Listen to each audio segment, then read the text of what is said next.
Sean bienvenidos a la presentación de nuestro trabajo de Sistema de Costos por Procesos. Nuestro grupo está conformado por Briceño Lisbeth, Briceño Greymar, Milady Ramírez, María Rivas, Erwin Garfido y mi persona, Adrián Torrealba. Somos estudiantes de la carrera de Contaduría Pública en el núcleo universitario Rafael Rangel y estamos bajo la tutoría de la profesora Morelia Montilla y somos cursantes de la materia de Contabilidad de Costos 2. El sistema de costeo por proceso es aquel en el cual los costos de producción se suman a los procesos. El costeo por proceso es un sistema de acumulación de costos por departamento o por centro de costos. Un departamento es una división funcional de una fábrica en la cual se realizan los procesos de manufactura. Cada uno de los procesos que se lleven dentro de un departamento constituye un centro de costos y esto se calcula mediante todo lo que hayan incurrido en dicha área. Además, los superiores deben notificar a los gerentes por los costos incurridos mediante la elaboración de un informe de costos por producción. El costeo por proceso se encarga del flujo de las unidades a través de operaciones o departamentos y a medida que estas van avanzando se le van acumulando costos o se le van agregando costos. Además, el costo unitario radica directamente en los costos incurridos en un determinado tiempo y las unidades producidas. El sistema del costo por proceso posee la siguiente característica. Los costos son acumulados y registrados por departamento o por centro de costo. Además, la producción es masiva, repetitiva y su proceso productivo es continuo. Cada uno de los departamentos posee su propia cuenta de inventario de trabajo en proceso, la cual se carga cuando se incurre en un gasto o un costo y se abona cuando una unidad es trasladada de un departamento a otro. Los costos unitarios se determinan por cada departamento. Además, las unidades terminadas y sus correspondientes costos son trasladados de un departamento a otro o al inventario de mercancía terminada. Y una vez que una unidad deja el último departamento o el último proceso, el costo total ha sido acumulado a lo largo del proceso y se puede usar para calcular el costo unitario de cada artículo terminado. Diferencia entre el sistema de costos por órdenes y por procesos. El sistema de costos por órdenes, el objeto de costo es la orden de producción. La producción es concreta y variada y además se produce por lotes. Así como también el costo unitario es cambiante y se calcula al final de la orden. Por otro lado, el sistema de costos por producción, por procesos, el objeto de costo es el proceso. La producción es masiva y uniforme y los costos unitarios se calculan al final de cada periodo. Clasificación de los flujos de costos. Generalmente un producto fluye en uno o más departamentos o centros de costos antes de llegar al almacén de productos terminados. Dentro de los más comunes tenemos el flujo secuencial, el paralelo y el selectivo. El flujo de producción secuencial es aquel en el que las materias primas iniciales se ubican dentro del departamento del proceso y fluyen en cada departamento de la fábrica. Los materiales adicionales pueden o no agregarse en los demás departamentos. 3. Flujo del proceso de la producción paralela. Acá la materia inicial se agrega en procedimientos y en diferentes departamentos. Luego se unen generándose así un proceso final. 3. El flujo paralelo es el que más se ajusta al flujo de información contable, pues los productos terminados salen del departamento central a los diferentes centros de. Y por último, el flujo de producción selectivo. Es cuando varios productos resultan de las mismas materias primas iniciales. Dele. Cuando varios productos resultan de un mismo proceso productivo, se denominan productos conjuntos o subproductos, dependiendo del valor de la venta relativa. Dele. Se puede mencionar como ejemplo de este flujo una empresa petrolera que resulta de un mismo proceso productivo varios productos principales o subproductos. Producción equivalente o efectiva. Es la cantidad de unidades que se da por acabado en cada proceso, pero teniendo en cuenta el trabajo en el que se encuentra con fines de su valoración. Por ejemplo, si existen 200 unidades al 50% de su acabado, se obtendrán 100 unidades terminadas con fines de su valoración. Por lo general se busca la equivalencia de los tres elementos: materia prima, mano de obra y gastos de fabricación. Pero en muchos casos el material está totalmente suministrado, por lo que es necesario buscar la equivalencia por el costo de conversión. Existen dos formas para calcular la equivalencia: el costo promedio y el costo o precio más antiguo. El costo promedio consiste en valorizar el inventario inicial. Existen dos formas para calcular la equivalencia. Una es el costo promedio y la otra es el costo o precio más antiguo. El costo promedio consiste en valorizar el inventario al mismo precio, es decir, el inventario inicial que se tuvo al inicio del mes o periodo, con el inventario que se tiene en la propia producción, es decir, en todo el ciclo productivo. Sí. Es decir, que no se tomará en cuenta el grado de acabado del inventario inicial, solo se le agregará, se le adicionará los costos del periodo para así obtener los resultados de la inversión del proceso productivo en un determinado ciclo. 3. Y la otra forma es el costo o precio más antiguo, la cual consiste en valorizar la producción que resulte de aplicar el precio del mes anterior hasta que se obtenga el número de unidades equivalentes al precio del inventario inicial.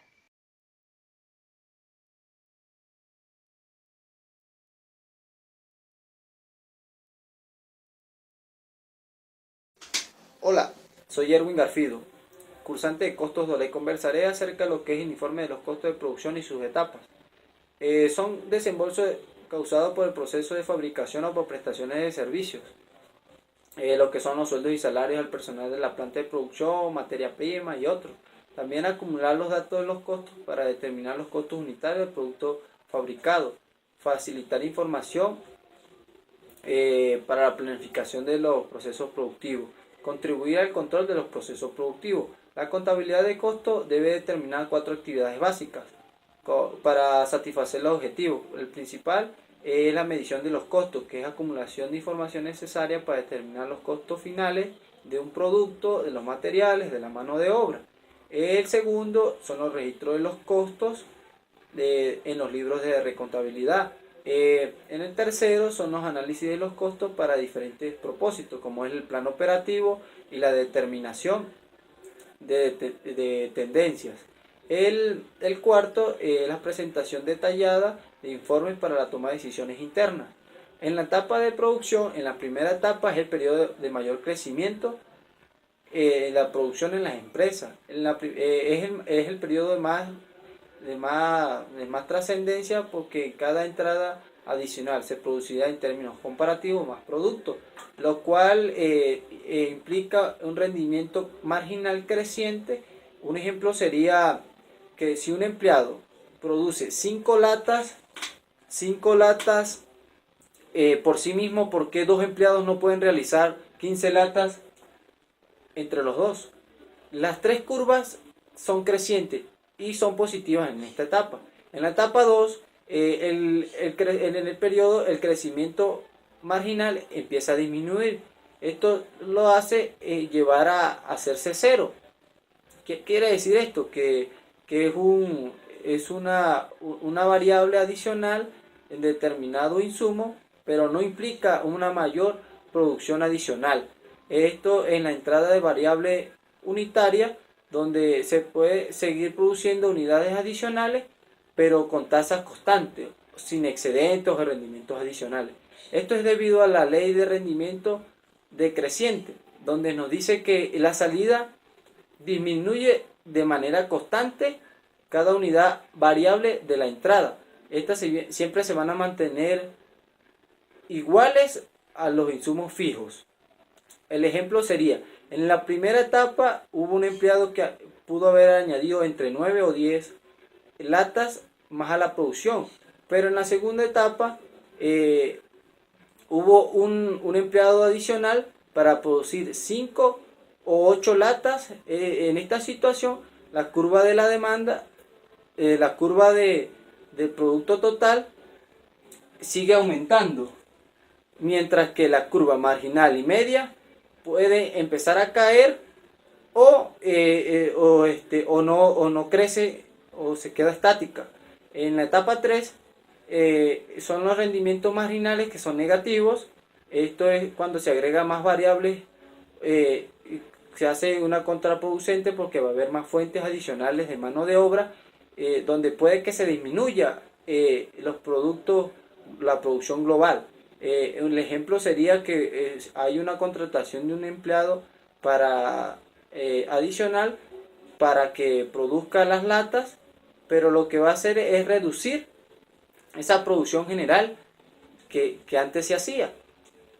Estas frecuencias o estos inconvenientes son debido a la capacidad de instalaciones o las limitaciones de eficiencia.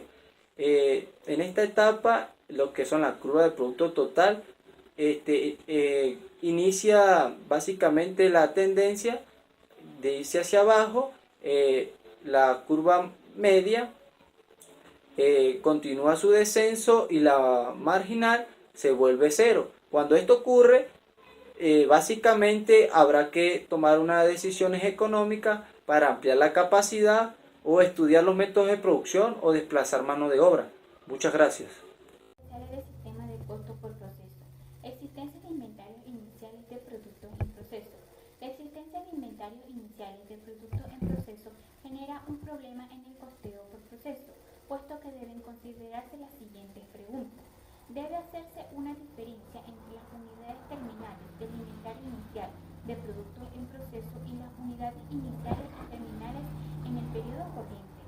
Deben todas las unidades terminales en el periodo en curso incluirse al 100% en la producción equivalente sin tener en cuenta la etapa de terminación del inventario inicial de trabajo en proceso. Deben los costos del inventario inicial de productos en proceso sumarse a los costos que durante el periodo corriente han sido agregadas a la producción para determinar el numerador de la fórmula de cálculo del costo unitario. Las respuestas a estas preguntas dependerán del método seleccionado para calcular el costo unitario cuando existan inventarios iniciales de productos en proceso. El método primera en entrar, primera en salir, PEP o promedio ponderado. Costeo por promedio ponderado. Los costos del inventario inicial de productos en proceso se suman a los costos incurridos en el periodo y el total se divide entre la producción equivalente calculada para promedio ponderado, la cual tiene todas las unidades, tanto las que se iniciaron en el periodo anterior como las comenzadas en el actual. Hay un solo costo unitario para toda la producción terminada. Un método promedio ponderado se basa en el promedio ponderado del inventario durante el periodo. Si un artículo sube o baja de precio durante el periodo, se compensa por utilizar el promedio costo unitario por promedio ponderado. Método PEP. La compañía debe llevar un registro del costo de cada unidad. Este se basa en que las primeras materias primas que entran al almacén y luego a la producción son las primeras en salir y que el inventario final se basa en las compras recientes del periodo de cierre. Incrementos de unidades al agregar material. En procesos de manufactura que usan peso y volumen para medir unidades de producción, la suma de materiales directos en departamentos posteriores tendrá el efecto de incrementar las cantidades de unidades recibidas. Los incrementos de producción ocasionan una leve modificación en el procedimiento descrito anteriormente, únicamente en los departamentos que reciben producción. Hasta ahora se ha indicado que un departamento que recibe producción debe justificar las unidades recibidas en el mes anterior, más las unidades en el periodo. En el caso que presentan incrementos agregados de material, también deben hacer la justificación. Los materiales agregados en procesos posteriores al primero pueden tener los siguientes efectos en las unidades. Por ejemplo, 1. Agregan materiales en procesos posteriores al primero, lo cual no implica incremento en unidades en el proceso de producción y los costos se incrementan. Por ejemplo, agregan 2 llantas en el segundo proceso de fabricación de bicicletas, lo cual implica las unidades de producción. 2. Se agregan materiales en el proceso posterior al primero, lo cual implica incremento de unidades en el proceso de producción y los costos se incrementan. Por ejemplo, agregan concentrados y azúcar en el segundo proceso de fabricación de gaseosas, lo cual implica incremento en las unidades en el proceso de producción y también un aumento en los costos. 3. Se agregan materiales en procesos posteriores al primero, lo cual no implica incremento de unidades en el proceso de producción y los costos no se incrementan. Por ejemplo, aire natural en el inflado de llantas o almohadas de goma, lo cual no incrementa las unidades en el proceso de producción. Continuando con los casos especiales, ahora tocaremos el tema sobre la producción dañada y defectuosa en los sistemas de producción por proceso. Sabemos que en toda actividad que realizamos existe una pérdida de algo, ya sea de vapor, de energía, entre otros. En las empresas de producción pasa lo mismo. Cuando se realizan procesos productivos, existe una pérdida de materia prima o de cualquier otro tipo de material. El objetivo de las empresas es aprovechar al 100% los recursos con los que ésta trabaja. En el caso de la naturaleza de las pérdidas, estas se pueden separar en dos grupos, pérdidas normales y pérdidas anormales. Las pérdidas normales son aquellas que se producen bajo condiciones eficientes de trabajo. Por ejemplo, vapor de líquidos, recortes de telas para una chaqueta, despuntes de la madera para la fabricación de muebles, entre otros. Las anormales son aquellas que ocurren cuando las condiciones de trabajo no son eficientes. Por ejemplo, pérdida de tela por cortes incorrectos, mezcla de líquidos inapropiados, entre otros. Entre los tipos de pérdida encontramos los desperdicios, los cuales son una porción o trozos de la materia prima que se pierde en la elaboración de un producto. Estos por lo general no tienen valor alguno y son inevitables, por ejemplo, el gas, el humo, el vapor, el polvo, entre otros. Estos también son conocidos como mermas. Luego tenemos los residuos, los cuales son los remanentes que quedan al efectuar cualquier operación de fabricación. Estos sí tienen valor, por lo tanto pueden venderse en el mercado o utilizarse en cualquier otro departamento de la fábrica. La producción defectuosa son los productos imperfectos que pueden adaptarse a las especificaciones estándar establecidas, aplicándole material adicional y mano de obra con el fin de llevarlos a la perfección deseada y cumplir con los estándares establecidos. Los costos que incurren transformar estos productos se denominan costes de reoperación, incluyendo los costes de reprocesamiento, que estos dependen de si es una pérdida normal o anormal. Producción averiada. La producción averiada sucede cuando los productos o materiales han sufrido tantos daños que deben ser retirados del proceso productivo. Estos en ocasiones se venden como material de segunda mano o se utilizan como suministro en la fábrica. Si la cantidad de material es insignificante, se carga a la producción dividiendo el costo total entre las unidades terminadas. Esto es lo que Polimeny denomina unidades dañadas.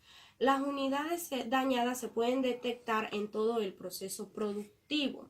Para ello, Polimeny plantea una serie de métodos. Entre ellos tenemos la producción dañada en el primer departamento, método 1 o teoría de la negligencia. Aquí las unidades dañadas se consideran como si no hubiesen sido parte del proceso productivo, ya que éstas se ignoran en el cálculo de las unidades terminadas. La asignación de los costos para las unidades terminadas se calcula en base a un costo por unidad más alto. Y el costo de las unidades dañadas es absorbido por las unidades buenas. Este método se considera el menos exacto. El segundo método es el daño como un costo separado. Aquí la producción dañada sí es considerada como parte del proceso productivo y se le asigna un costo a la producción dañada, ya sea normal o anormal. Producción dañada después del primer departamento. Aquí tenemos los mismos métodos. El primer método, la teoría de la negligencia. Aquí la producción dañada sí se considera como parte del proceso productivo, ya que éstas han salido del primer departamento. Y por último tenemos el segundo método en el que los costos de las unidades dañadas pasan a ser parte del total de los costos por daños. Mi nombre es María Rivas y le voy a hablar sobre la producción conjunta.